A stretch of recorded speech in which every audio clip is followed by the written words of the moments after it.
and you need to design the future in a way you reach to your imagination, and you need people who will execute. Thank you very much to the organizers, ladies and gentlemen, excellencies. I want to wish everyone a Ramadan Kareem and of course a happy Women's Day.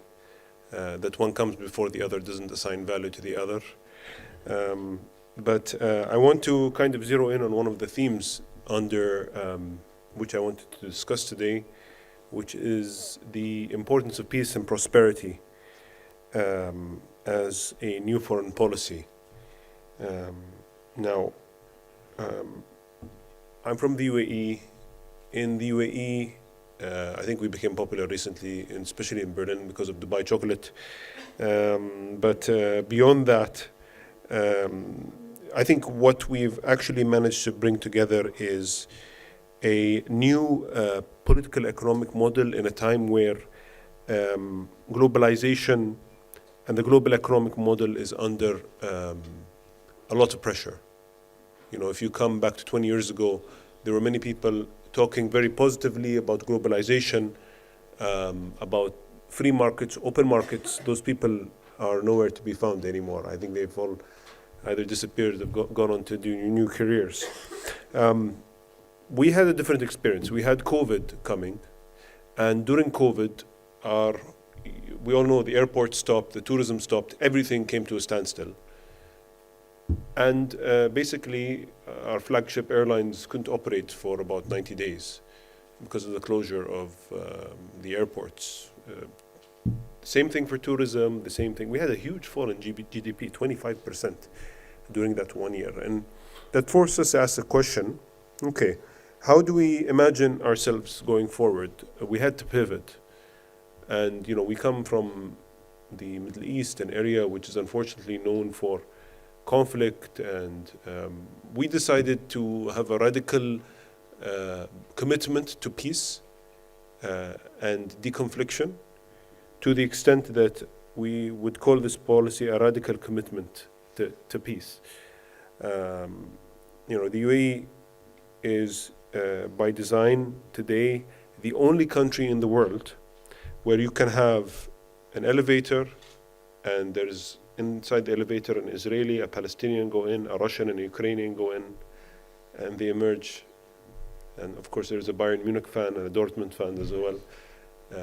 And they emerge all at the top floor, and like nothing happened. You know, this happens in hotels and restaurants, and I think we're especially proud of that.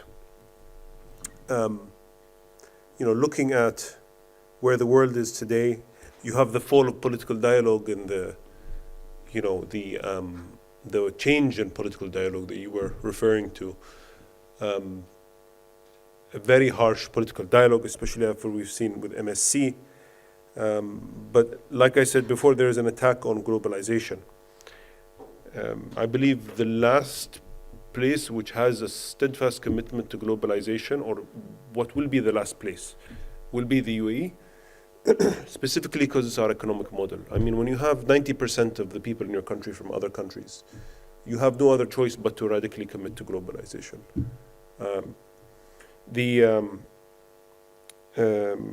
The other direction in which we're going, world conflict, different powers talking about each other, doing that in an AI age, right, where people need semiconductors and they need graphic processing units in order to unlock economic growth, countries committing economic espionage against each other to acquire these assets, right? It leads us all in a direction of a new Cold War or worse, if we allow the breakdown of globalization and trade. You know, maybe this is a pessimistic scenario for where we're going, but also we need to start to imagine how the world can look like 20, 30, 40 years from now. I mean, I'm sure many people here have been to Frankfurt, and some of you have driven across the border into France. And if you drive today, you don't imagine that this border there were millions and millions of people who died, so that this border could be 5 kilometers in one direction or 5 kilometers in the other direction. Today, the conflict, the war looks absolutely not only unnecessary, not only not worth it, but actually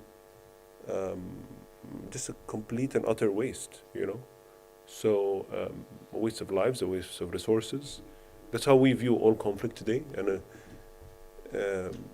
we hope that there's a shift in our part of the world. I mean, we have a strong relationship and a big Palestinian community, but we have a peace deal with Israel, which we concluded in 2020.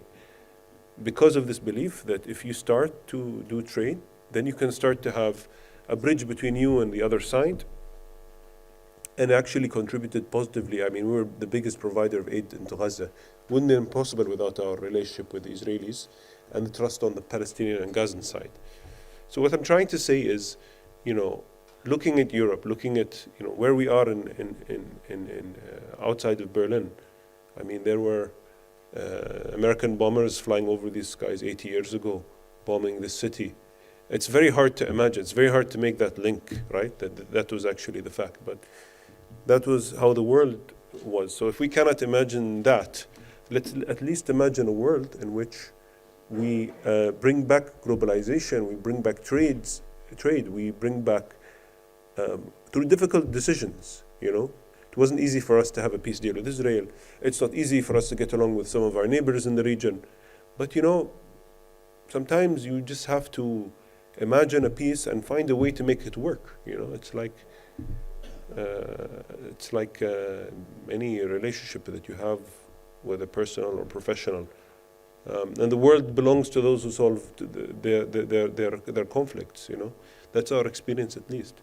So maybe in closing, I will say, you know, we have a very popular saying in the UAE that the future belongs to those who imagine it, design it, and execute it. This is on the top of every government building. If you cannot, you need to imagine the future honestly, and you need to design the future in a way you reach to your imagination, and you need people who will execute.